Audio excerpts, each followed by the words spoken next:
जी नाज़रीन अस्सलाम वालेकुम। मेरे साथ मौजूद है मेरी अहलिया शनीला अम्मार। और आज जो है ना, सारी पार्टियों में खलबली की खबर है।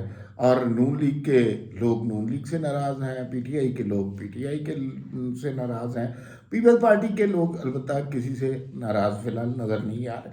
लेकिन ये जो दो बड़ी पार्टियों में इख्तलाफात हो रहे हैं, इसके बहरहाल क्या नताइज होंगे। पीटीआई के हवाले से मैं जिक्र कर रहा हूँ, शहबाज गिल ने जो वावेला मचाया कि मुझे अकेला छोड़ दिया ज़ालिमों, जेल भरने के लिए मैं अकेला मुल्क की कैसे जेल भरूं, और बाकी सारे बाहर हट्टे कट्टे फिर रहे हैं। मुझे जो है मेरे साथ बेईमाना सलूक भी हो रहा है, और बाकी खान साहब ना खुद अंदर आ रहे हैं ना मुझे बाहर बुला रहे हैं। दूसरी जानिब नून लीग की तरफ से वो सरदार महताब अब्बासी ने आज एक प्रेस कॉन्फ्रेंस की, और थोड़ा सा वो नून लीग की तरफ गरजे बरसे, और उन्होंने जो है कहा कि हुकूमत में आने का फैसला गलत था। और ये आवाज़ पहली आवाज़ नहीं है नून लीग की तरफ से, और भी आवाज़ें उठ रही हैं। शाहिद खाकान अब्बासी और मिफ्ता इस्माइल भी कुछ इख्तलाफी सी बातें कर रहे हैं, और ये नून लीग का कल्चर नहीं है कि उसके अंदर जो इख्तलाफात हों मीडिया पे किए जाएँ। तो आपका क्या ख्याल है? पहली बात तो ये कि शहबाज गिल जो हैं उन्होंने जो फवाद चौधरी के बारे में बात की, याद होगा जब उन्होंने कहा था लोगों को कि जैसी अवाम होती तो वैसे ही नेल्सन मंडेला होता तो आप उनको मान लें। तो उसके बाद से इमरान काफ़ी उनसे नाराज़ थे, क्योंकि आजकल इमरान साहब जो जिनकी ज़्यादा बात मान रहे हैं, सुना कि वो फवाद चौधरी हैं। उन्होंने असेंबलियाँ भी, मरवाया। हाँ असेंबलियाँ भी उन्होंने तड़वाई, और अब इंतखाबात के लिए जेल भरो तहरीक के लिए भी वो कह रहे हैं कि जी आप वर्कर्स को पहले करें, लीडरान जो है वो अभी ना जाएं जेल में तो ज़्यादा बेहतर। लीडरान की क्या ज़रूरत है, वर्कर शर्कर भरें जेल पहले। हाँ जी, पहले वर्कर भी जाते देखे ना कितने जा रहे हैं।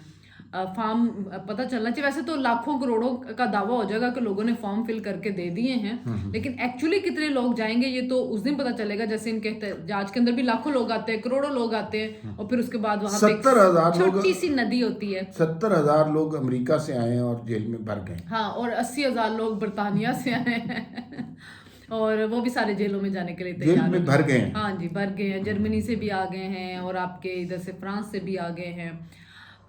तो कनाडा से भी आ गए हैं काफी लोग। तो जेलों में ना बस जगह नहीं रही अब। ओवरसीज पाकिस्तानी भर गए, तो पाकिस्तानी तो भी रहते हैं। तो शहबाज गिल उनके ने, लिए बाहर के मुल्कों में जेलें बनाई हाँ जाएं। हाँ मेरे ख्याल में उनके लोगों के घरों को खाली करवा के अब उनके लिए जेलें बनवा ली जाए। तो शहबाज गिल ने आज बड़ा शोर डाला कि जी मैं इस्माइल दा पोता ते मैं पाकिस्तान दे विच आया ते साडे ते गद्दारी दा इल्जाम लगा, मुझ पे कोई इल्जाम लगा दो, गद्दारी का नहीं लगा, और एक ही दफा मुझे सजाए मौत जो देनी है वो दे दो, इतने मुकदमे ना बनाए, कभी कहाँ 14-15 उन्होंने कहा मेरे पे मुकदमे बने। तो मेरा ख्याल में जो पार्टी ने उसका इस्तेमाल करना था, जो बद जुबानी बद कलामी उसके से करवानी थी वो करवा ली, जो इस्टेब्लिशमेंट को उसके जरिए धमकियां दिलवानी थी या साजिश करवानी थी वो करवा ली। अब पार्टी ने उसको अबैंडन कर दिया। अब वो खुद भी कहता है कि इमरान के कहने के बावजूद कोई लीडरान जब मैं जेल जाता हूँ बाहर नहीं आए होते, मतलब उसके साथ इजहार यकजहती के लिए लोग नहीं आ रहे हैं। तो उसने शोर तो बहुत डाल रहा है, लेकिन वो प्रेस कॉन्फ्रेंस कर रहा है अकेला बैठा हुआ, इर्द गिर्द कोई रहनुमा हमें नजर नहीं आ रहे, पेशों पे पेशे भुगत रहा, हालत उसकी बुरी हो चुकी है। उसने कहा मैं तमाम ओवरसीज को कहूंगा कि पाकिस्तान में आकर सियासत ना करो। तो पाकिस्तान में आकर सियासत तो चौधरी सरवर ने भी की ओवरसीज होके, लेकिन वो हर पार्टी के अंदर जाके घुस जाते हैं और कोई ना कोई वो माल कमा लेते हैं। लेकिन आप जैसे मिडिल क्लास का मसला ये है कि आप अपनी सियासत को बदकलामी की तरफ लेके चलेंगे, उसकी वजह से किसी भी आम पाकिस्तानी को हमदर्दी नहीं हो रही शहबाज गिल से। वरना किसी के पे इतने मुकदमे बने तो, और इस तरह के मुकदमे बने, मेरे ख्याल में ये गद्दारी शद्दारी के मुकदमे को तो मैं वैसे भी नहीं मानती हूँ कि आप किसी पे तनकीद करें उस पर गद्दारी के मुकदमे। हाँ, जो आप बगावत पे उकसा रहे थे वो नहीं करना चाहिए था, बाकी तनकीद से तो मुबर्रा कोई भी नहीं है। अच्छा, ये तो आप शहबाज गिल की मुसलसल क्लास ले रही है ना। जरा सरदार मेहताब अब्बासी अच्छा, वाले से। सरदार मेहताब आपने कहा ना कि मुस्लिम लीग नवाज में क्यों नहीं रवायत है। खोसा फैमिली हमारे सामने है। जुल्फकार खोसा के बेटे को वजीर आला बनाया गया था जब शहबाज शरीफ जो थे वो इलेक्शन नहीं लड़ सकते थे 2007 में। जब वो वापस आए तो उन्होंने पहले खोसा, लेकिन उनकी भी इनसे राहें जुदा आ गई। आज खोसा फैमिली का है पता नहीं। फिर चौधरी निसार भी हमारे सामने आया, चौधरी निसार भी कहीं नहीं। अब सुना कि वो अपने बेटे को इलेक्शन लड़वाने लगे हैं चौधरी निसार। सरदार मेहताब अब्बासी जो थे उनके मामलात इनके साथ खराब होने शुरू हो गए थे पानामा के दिनों से, तभी इनसे अलहदा हो गए थे। हालांकि उससे पहले जब ये इलेक्शन हारे हैं 2013 में, तो उनको गवर्नर बनाया गया था केपीके में। तो वो उस वक्त से इनके हालात जो थे वो इनके साथ खराब होने शुरू हो गए थे। फिर 2018 में उन्होंने आज़ाद हैसियत में इलेक्शन लड़ा था, बल्कि दरमियान में एक जिमनी इलेक्शन भी आया था, तो उन्होंने आज़ाद उम्मीदवार को सपोर्ट किया था। तो इनका अपना हल्का तो खत्म हो गया हुआ है, जो डिलिमिटेशन हुई हैं उनके अंदर। और वैसे भी अमीर मकाम के साथ भी इनकी नहीं बनती हैं, जावेद अब्बासी के साथ भी इनकी नहीं बनती, तो इनके आपस में कैप्टन सफदर के साथ कैप्टन सफदर के साथ भी नहीं बनती। और मरियम नवाज का भी ज्यादा झुकाव जो अमीर मुकाम और कैप्टन सफदर तो जाहिर है हस्बैंड है तो उस तरफ है। तो इस वजह से सरदार मेहताब अब्बासी ने कहा पार्टी मैं नहीं छोड़ा, इलेक्शन इसी से लड़ूंगा।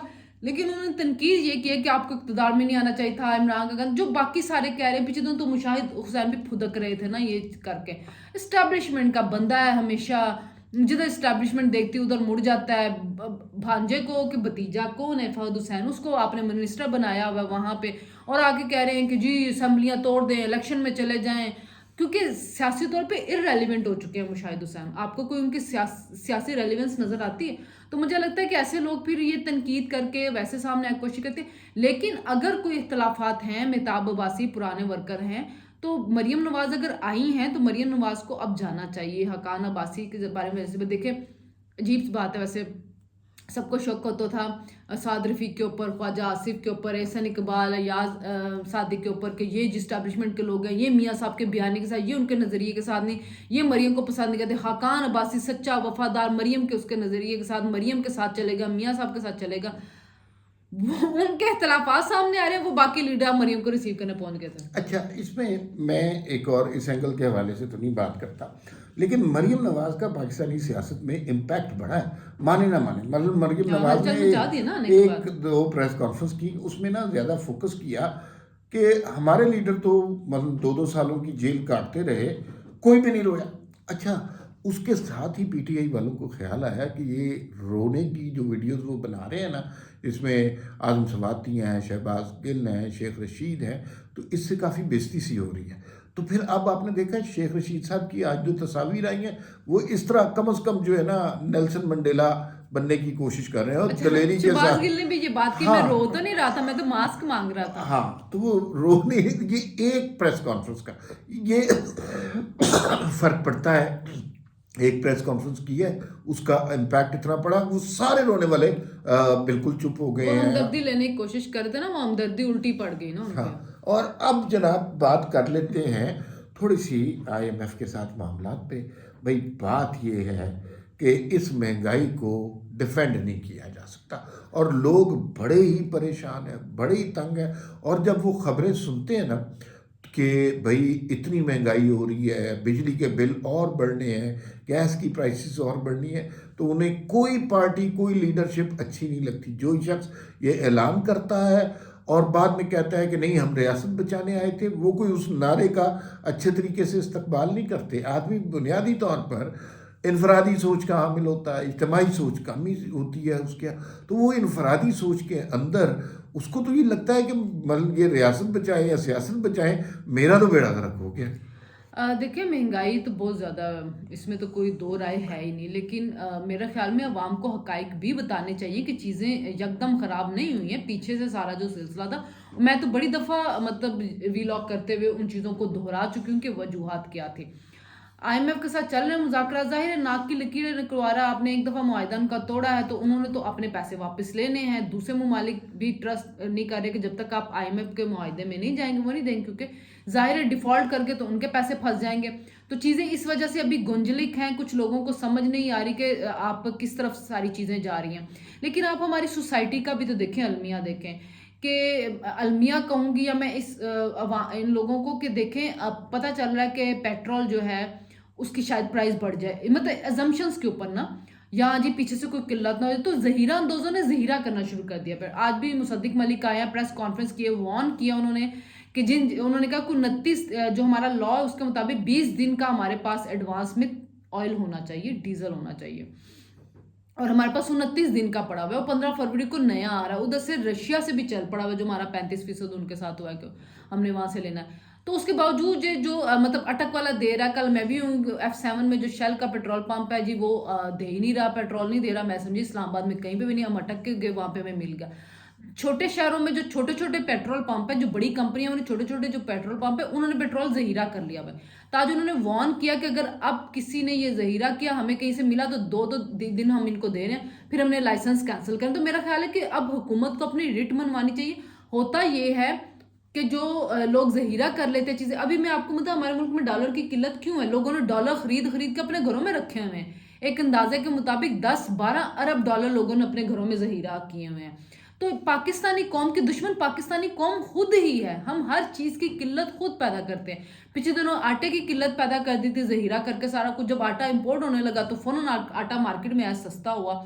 चीनी का इस तरह से हम बहरान पैदा करते, अब पेट्रोल का कर रहे हैं। तो अवाम को वैसे लोगों का एहतसाब करना होगा। ऐसे लोगों को जब उनके लाइसेंस कैंसिल होंगे और हुकूमत उनके ऊपर अपनी रिट कायम करेगी, तो वो जब टीवी पे आके वावेला मचाएंगे, तो एक तो मीडिया को उनके साथ नहीं खड़ा होना चाहिए। जो ऐसा मीडिया खड़ा होगा अवाम उस मीडिया का बाइकआउट करे। ऐसी कंपनियां जब सामने आएंगी कि इन्होंने जहीरा किया, उन कंपनियों का अवाम बाइकआउट करे। देखिए, जब तक आप खुद निकल के इन जहीरा अंदोजों को, माफिया को सबक नहीं सिखाएंगे, उस वक्त तक कुछ नहीं हो सकता। ये किल्लत पैदा की जाती है मसनूई तौर पे। अच्छा, मैं सोने की कैसे की गई, अफवाहें उड़ा दी गई कि मुल्क डिफॉल्ट होना है, सोने में इन्वेस्टमेंट कर लो। सोना खरीद खरीद के कहाँ पे पहुंचा दिया सोना। अच्छा, मैं नहीं समझता कि इस मामले में अवाम किसी तरह भी कसूरवार है या नहीं, जो माफिया, जो जहीरा अंदोज हैं। अच्छा, लेकिन बहरहाल अवाम कुछ नहीं कर सकते। वो तो बेबसी की हालत में बस तमाशा देखते हैं। नहीं, उन्हें क्या देखना पता है चाहिए कि ये क्या कंपनियों का खेल हो रहा है, ये वो। अब एक नहीं, जब आखिरी वो आके, मैं ये कह रही हूँ कि जब वो आके वावेला मचाएंगे तो हमारे मीडिया के लोग फिर उठ के खड़े हो जाते हैं और कहते हैं ओहो हुकूमत ने जुल्म कर दिया, ओ हुकूमत क्या कर रहा है, रोजी छीन रहा है। लेकिन वो ये नहीं बताएंगे अवाम को कि इनकी वजह से जहीरा अंदोजी करने की वजह से अवाम कितनी ख्वार हुई। तो हमारे मीडिया को इस टाइम मुस्बत किरदार अदा करनी चाहिए, और जो उन माफिया और जहीरा अंदोजों का साथ दे, अवाम उस मीडिया का बाइकआउट करे। मेरे ख्याल में मीडिया का काम मुस्बत रिपोर्टिंग करना नहीं पर होता। रिपोर्टिंग नहीं मेरे होगी ख्याल उस में रिपोर्टिंग करना काम होता है। खैर, अच्छा, एक आखिरी सवाल पे आप पार्टी ना बने मीडिया। एक आखिरी सवाल करते हैं और उसके बाद बात खत्म करते हैं। सदर आरिफ अलवी ने कहा जी कि ये सूबाई इंतखाबात जल्दी कराएं, क्यों नहीं गवर्नर करा रहे, क्यों नहीं इलेक्शन कमीशन करा रहा। क्या सदर का ये मनसब बनता था, और क्या सदर नहीं, इससे वर्कर है ना, ये मामला, एक पार्टी के वर्कर है। लेकिन क्या इससे इलेक्शन की क्या पोजीशन लग रही है, होते नजर आ रहे हैं? आज भी इलेक्शन कमीशन का इजलास हुआ, तो उसके अंदर पंजाब के जो चीफ सेक्रेटरी आए, तो उन्होंने तो कोई 10-12 शहर बता दिए कि जिनमें दहशतगर्दी का खतरा है। तो पंजाब के अंदर दहशतगर्दी का खतरा है, तो इस वजह से अभी इलेक्शन नहीं हो सकते। आपने नेशनल असेंबली के ज़िमनी करवाने हैं तो वो आप करवा लें, लेकिन जो आपके सूबाई असम्बलियों के, वो आप कौमी असम्बलियों के साथ ही करवाएं। पहले टेररिज्म के मसले हल करें, इसे तक केपी के सबको पता है। लेकिन मज़े की चीज़ जो आज वो हुई है कि इस्लामाबाद हाई कोर्ट की जुरिस्डिक्शन में जो चीज़ आती है उस पर स्टे दे रहा है लाहौर हाई कोर्ट। 43 इस्तीफे जो मंजूर हुए थे पहले, 33, हाँ, तो 43 करके मंजूर करके डी नोटिफाई जिनको किया, वो लाहौर हाई कोर्ट चले गए। लाहौर हाई कोर्ट ने स्टे दे दिया। वो जुरिस्डिक्शन में आता ही नहीं लाहौर हाई कोर्ट के। पीटीआई वाले हर चीज के लिए लाहौर हाई कोर्ट जा रहे हैं, और लाहौर हाई कोर्ट से हर तरह का स्टे ले रहे हैं। क्यों जा रहे हैं लाहौर हाई कोर्ट? वो उनका एक एमपी हैं जी साही साहब, कोई उनके ससुर हैं chief justice Lahore high court के। और खैर और भी बहुत सारे लोग हैं। एक दो जज का भी देखा गया था जो मोहन सलाई के साथ थे, वीडियोस आई हैं सामने, मुझे नाम नहीं अब उनके आ रहे वो। अच्छा, नाम नहीं याद। हाँ, और फिर उसके अलावा दूसरा ये था कि परवेज इलाही के इर्द गिर्द घेरा बड़ा तंग हो रहा है जी। मोहन सलाई भाई भाग गया, पैसे पूसे सारे कुछ वो ले गया, बाप को यहाँ वो फंसा गया। तो रोज ही वो मोहम्मद खान भट्टी उसका राइट हैंड तो पकड़ा गया। अब रोज खबरें यही आती है कि गुजरात के इर्द गिर्द मुहासरा हो रहा है। फिर रोज रात को ये भी खबर उड़ा दी जाती है कि ओहो जमान पार्क से इमरान, वैसे तो इमरान साहब कहते हैं मैंने खुद सबसे पहले गिरफ्तार दी, लेकिन जैसे को अफवाह उड़ती है वर्करों को बुला लिया जाता है जमान पार्क के बाहर, तो दबक के छुप के बैठे हुए हैं जमान पार्क के अंदर। टांग उनके अभी तक ठीक नहीं हो रही, वो कह रहे जब ठीक होंगी तो गिरफ्तारी देंगे, जाहिर है गिरफ्तारी भी देंगे। और अभी जो इलेक्शन थे सबसे उन्होंने नॉमिनेशन वापस थे। अच्छा हाँ, इलेक्शन से एक और भी न्यूज आई है जी सामने। जो पीटीआई के मेंबरान हैं उन्होंने कहा है, जो एमएनए अभी वो डिनोटिफाई, उन्होंने कहा है कि हम ज़िमनी इंतखाबात नहीं लड़ सकते, अगर हमने लड़ने हैं तो पार्टी फंड दे। हम अभी ज़िमनी इंतखाबात लड़े, 4 महीनों के बाद हम जाके जनरल इलेक्शन लड़े, तो हम करोड़ों रुपया कहाँ से लाए, तो पार्टी फंड दे। तो फिर पार्टी ने कहा जी हम कोई मुतबादिल उम्मीदवार देख लेते हैं। तो फिर देखते हैं कि मुतबादिल उम्मीदवार जो है वो बाकी इमरान के खंबे जो जीतते हैं कि नहीं जीतते। फिलहाल उनके अंदर ये भी मसले चल रहे हैं कि पार्टी के लोगों ने कहा है कि जी फंड, और सही बात है पाकिस्तान के अंदर इलेक्शन लड़ना आसान काम नहीं है, बड़ा पैसा खर्च होता है। इसी वजह से पीडीएम ने कहा था कि अब हम इलेक्शन नहीं लड़ेंगे, ये एक बिला वजह की एक्सरसाइज होगी कि अभी हम करोड़ों रुपया लगाएं और उसके बाद जनरल इलेक्शन में जाएं फिर हम लगाएं। तो पीटीआई को तो चूंकि शौक है इलेक्शन खेलने का, तो उनके उम्मीदवारों ने उस दफा हाथ उठा चुके देते, नहीं जी साढ़े को पैसा मुक गया। अच्छा, पार्टी फंड मांग रहे हैं उस पार्टी के चेयरमैन से जिसने कभी चाय नहीं पिलाई किसी को, सीरियसली। और अरबों रुपए का फंड है, कभी किसी को चाय नहीं पिलाई, पानी नहीं पूछा, सीरियसली। तो आप क्या एक्सपेक्ट कर रहे हैं वो आपको इलेक्शन लड़ने के पैसे देंगे? लेकिन वो ये एक पैसा तो उनकी फ्यूटाइल पार्टी के है एक ना। फ्यूटाइल एक्सरसाइज है जिसमें सिर्फ पाकिस्तान का पैसा बर्बाद होगा। इमरान खान चूंकि अब सारी नशिस्तों पे नहीं लड़े, अब उनकी दिलचस्पी भी नहीं है। पीडीएम कह रही है हमने इलेक्शन लड़ना ही नहीं है, तो बस एक बिला वजह का इलेक्शन होगा जिसके रिजल्ट का कोई फायदा नहीं होगा। इमरान की तो सारी अब एनर्जी इसी साइड पे है कि उनके खिलाफ जो केसेस हैं वो किसी तरह से खत्म हो और कहीं उनकी गिरफ्तारी ना हो जाए, वो कहीं उसी तरह। और आपने देखा नहीं कि कल भी उन्होंने स्टेटमेंट दिया कि एस्टैब्लिशमेंट मुझसे बात नहीं करते, अगर आर्मी चीफ मुझसे बात करेंगे तो मैं बात करने के लिए तैयार हूँ। नहीं, यानी कि उससे वो ज्यादा खतरनाक स्टेटमेंट उन्होंने दी कि हम जरा आजकल आसिम मुनीर साहब को जज कर रहे हैं, जज कर देख रहे हैं कि हाँ। जरा उन्हें मौका दे रहे हैं। हाँ जी, और वो तैयार भी बैठे को किसी तरह हमें बुलाएं और हमसे बात करें। ये वही सिचुएशन होगी जो धरने के दिनों में थी, जब जनरल शरीफ का आया मिलने के लिए बुलाया तो इमरान खान की जो चेहरे से हंसी थी वो जुदा ही नहीं हो रही थी, क्योंकि उनको लग रहा था कि बस आज नवाशी फट जाएगा और मैं आने लगा हूँ ना, तो वो खुशी उनकी धरी की धरी रहेगी। लेकिन इस्टेब्लिशमेंट ने जब सोच लिया था लाना तो फिर उन्होंने बेटे से तनख्वाह भी निकाल ली। तो इमरान खान साहब आजकल उसी इंतजार में कि कहीं आसिम मुनीर की तरफ से उड़ीका तेरिया ਅਸੀਂ करने पे आते तो किसी तरह आवाजा मार दे सानू, तो वो वाजें अभी तक उनको मारी नहीं जा रही हैं, तो उन वाजों के इंतजार के अंदर वो बैठे हुए हैं। तो देखते हैं कि उनको वो वाजें मारी जाती अच्छा, हैं। एक बात मैं करंट इस्टेब्लिशमेंट के साथ, मतलब हम फौज के सरबराह के साथ बात करते बड़े मोहतात रहते हैं, जो चले जाते हैं उनके ऊपर बड़ा क्रिटिसिज्म कर लेते हैं, लेकिन एक बात ज़रूर कहनी चाहिए, बहुत अच्छी बात है फौज न्यूट्रल हो गई, इससे अच्छी बात हो ही नहीं सकती। हम सारी उम्र ये सोचते रहे कि वो लम्हा है कि फौज न्यूट्रल हो जाए। अब इसमें दो बातें हैं, अचानक न्यूट्रल हो जाना बड़ी अच्छी बात है कि चलो जी कोई नहीं, लेकिन एक इतना बड़ा मॉन्स्टर क्रिएट कर दिया है जो पाकिस्तान की सियासत में, माशरे में, समाज में नफरत ही नफरत क्रिएट कर रहा है। तो क्या उसको इसी तरह छोड़ के न्यूट्रल हो जाएंगे? क्या जो गलती हुई है उसको किसी तरह रेक्टिफाई नहीं करेंगे? इसके लिए दो तीन बातें सुनी हैं। अब वो सुनी सुनाई बातें हैं, खबरें नहीं हैं। उसमें से ये खबर भी है कि किसी स्टेज पर कुछ बहुत इंपॉर्टेंट लोग, जिसमें शायद इस्टेब्लिशमेंट के लोग भी हों, जिसमें शायद जुडिशरी के भी लोग हों, मंजर आम पर आएंगे और बताएंगे कि ये हाइब्रिड निज़ाम किस तरह तश्कील दिया गया, किस तरह लोगों को सज़ाएं दी गई, किस तरह सियासतदानों को उक़ूबतों में डाला गया और किस तरह नवाज शरीफ को अलग किया गया। किसी स्टेज पे आएंगे ताकि इमरान खान का जो सारा मामला है वो क्लियर हो जाए। और वो ऐसे नहीं आएंगे कि जैसे खान साहब रोज़ एक प्रेस कॉन्फ्रेंस करते हैं, एक सॉलिड डॉक्यूमेंट्री एविडेंस लेके आएंगे। खान साहब की प्रेस कॉन्फ्रेंस जो है ना वो इम्पैक्टफुल नहीं रही है अभी, इसलिए कि वो अपना बयानिया बना रहे हैं, सुबह एक जगह इंटरव्यू देते हैं, शाम को वही चीज़ प्रेस कॉन्फ्रेंस में करते हैं, रात को वो सोशल मीडिया पे कोई जो है स्पेस वगैरह कर लेते हैं, एक ही बात कर रहे होते हैं, तो उसकी इम्पोर्टेंस इतनी नहीं रही। लेकिन ये सवाल हम करंट इस्टेब्लिशमेंट से ज़रूर पूछ सकते हैं, क्या इस तरह अचानक न्यूट्रल हो जाना फिजिबल था, दानिशमंदाना फैसला था, या फिर ये जो गलतियां हुई हैं माजी को, इनको दुरुस्त करके न्यूट्रल होना चाहिए था? मेरे ख्याल में जो सियासतदान है ना उनको सियासतदान को डील करने देना चाहिए। खान साहब का मसला ये है कि वो जिस तरह की कैंपेन चला रहे हैं वो कम से कम मुल्क के लिए नुकसानदेह है। जब आप बैठ के कहते हो कि सदर जरदारी ने एक दहशतगर्द तंजीम को मेरी सुपारी दे दी है और उसके साथ कुछ खुफिया एजेंसी के लोग मिले, तो आप अपने मुल्क की एजेंसियों को गद्दार कह रहे हैं, कातिल कह रहे हैं, दहशतगर्द कह रहे हैं, और उसकी वजह से आप बैरून मुल्क उनका इमेज तबाह कर रहे हैं, अपने मुल्क का इमेज तबाह कर रहे हैं, जो कि बड़ा नुकसानदेह। अभी हम फैटअप से निकले और उसके बाद आप इस तरह की बातें करें, तो खान साहब एक्चुअली मुल्क दुश्मन इस वक्त पॉलिसीज के ऊपर चल रहे हैं और सिर्फ अपनी ज़ात के लिए, सिर्फ अपनी ज़ात के लिए। और इतना ज़्यादा जो मिस इन्फॉर्मेशन उन्होंने फैलाई हुई है उसके ज़रिए जो लोगों के जहनों में वो चीज़ें सरायत करना शुरू कर दी और नफरत इतनी ज़्यादा डाल दी गई है। तो मेरा अपना ख्याल है कि किसी स्टेज पे आके, लेकिन ये है कि जो इमरान की कल्ट फॉलोइंग है उसको फ़र्क नहीं पड़ेगा, लेकिन जो सोचने समझने वाला तबका उसको समझ आएगी। इस्टेब्लिशमेंट न्यूट्रल होगी तो प्लीज़ अब आप न्यूट्रल ही रहें, अपनी गलती को सुधार के न्यूट्रल ही रहें ताकि ये मुल्क आगे बढ़ सके। बड़े मुश्किलात में आ रही हैं, अभी हम इसका यहाँ पे करते हैं एंड। अच्छा, एक मैं थोड़ी सी आपने एक लफ्ज़ इस्तेमाल की, उसके बाद मैं बात खत्म करूँ। कल्ट फॉलोइंग क्या है? खान साहब की कल्ट फॉलोइंग, खान साहब बहुत मशहूर हैं, खान साहब पाकिस्तान के सबसे मशहूर आदमी हैं, चंद एंकर हैं, सोशल मीडिया के चंद हज़ार वर्कर हैं और चंद तजियाकार हैं, ये बुनियादी तौर पर कल्ट फॉलोइंग है। और चूंकि वो रोज उनको स्क्रीन दी जाती है, नहीं, रोज इर्द गिर्द हमें लोग भी नजर आते हैं कुछ। अच्छा, वो उन लोगों की वजह से इन्फ्लुएंस्ड लोग हैं।